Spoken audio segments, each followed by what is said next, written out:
We're over a month into this campaign and it's really hotting up now and very, very enjoyable. I really enjoy being out and about talking to local people.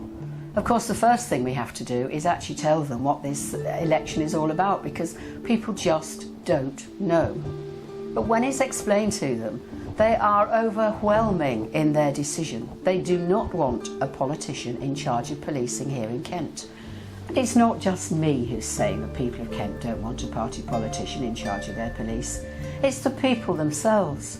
In every town centre we've been in, over 95% of people are rejecting a party politician overseeing their police. They want an independent person like me.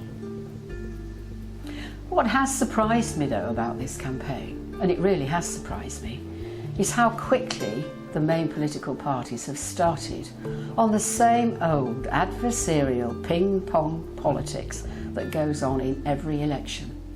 But this is not an ordinary election, and I am not playing those games. Well, I'd like to set the record straight on one or two things.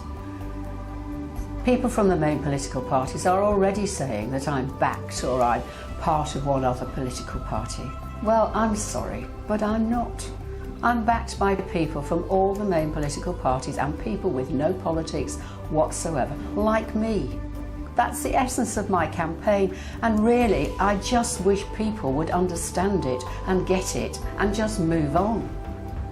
Some of the main political candidates in this election are upset with me on the subject of privatisation. They're saying that I'm being unfair to them, that if they're elected they could introduce privatisation into Kent Police.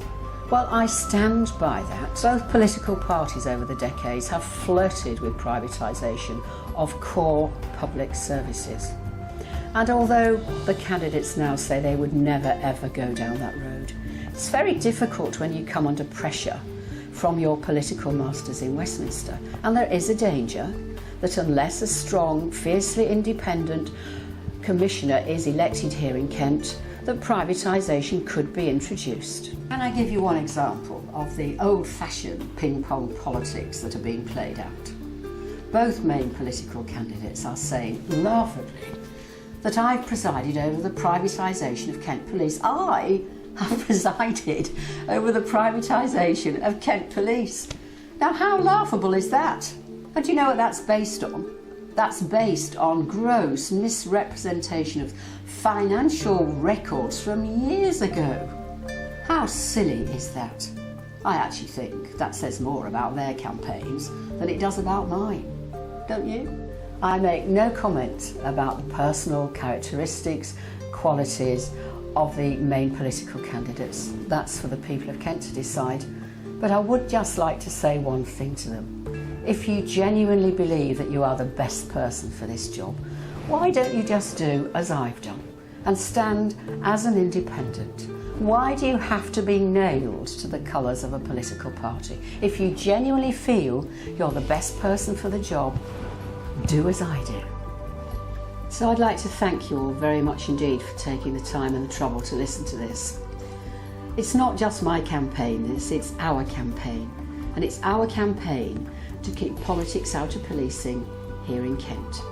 I need you to help me. I may not have thousands of people putting leaflets through letterboxes as my political opponents have, but I do have you, and we do have the power of the internet. Please encourage everybody to sign up. Please get to your address books and spread the word. It's people power here in Kent, not political power.